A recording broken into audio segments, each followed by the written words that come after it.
जबकि कृष्ण कहते हैं भविष्य की चिंता करने का कोई लाभ नहीं है। वर्तमान में परम आनंद के साथ जीना सीखें। अपने मन को सदैव कर्म पर केंद्रित करें, कर्म फल पर नहीं। लोभ, क्रोध और ईर्ष्या मनुष्य के मुख्य शत्रु हैं, जो अनजाने में जीवन की सबसे मूल्यवान वस्तु समय को नष्ट कर देते हैं। क्योंकि समय परम शक्तिमान है जो किसी के लिए नहीं रुकता। जीवन में अमृता पाने के लिए सम्मान अर्जित करना सीखें, क्योंकि जीवन क्षणभंगुर है, लेकिन व्यक्ति का अर्जित सम्मान चिरस्थायी होता है। सदैव याद रखें कि जीवन में आप जितनी कठिन परिस्थितियों से गुजरेंगे, आपका व्यक्तित्व उतना ही प्रखर निखरता होगा। प्रत्येक कार्य से पहले उसके प्रति सही दृष्टिकोण विकसित करना आवश्यक है, तभी उस कार्य को आनंद के साथ पूर्ण करना संभव है।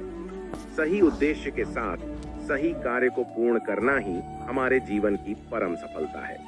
भौतिक संसार मनुष्य के लिए पहले आनंद और संतुष्टि लाता है, लेकिन समय के साथ बहुत दुख और कष्ट भी लाता है, क्योंकि भौतिक संपत्ति पाने की तुलना में उसे खोने का डर और चिंता मनुष्य में कई गुना अधिक होती है। विवेक और बुद्धि मनुष्य की परम संपत्ति है, जो सही समय पर जीवन में सही दिशा चुनने में मदद करती है।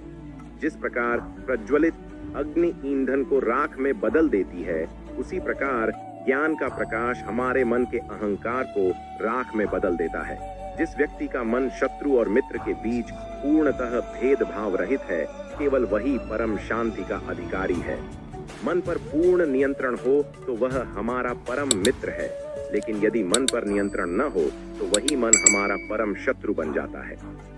आत्मविनाश और नरक के 3 द्वार हैं: काम, क्रोध और लोभ।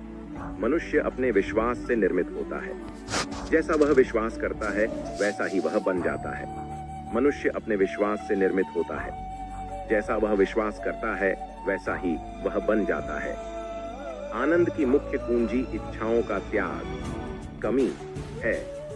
आपको जो कुछ भी करना है उसे करें, लेकिन अहंकार, वासना या ईर्ष्या के साथ नहीं, बल्कि प्रेम, करुणा, नम्रता और भक्ति के साथ करें।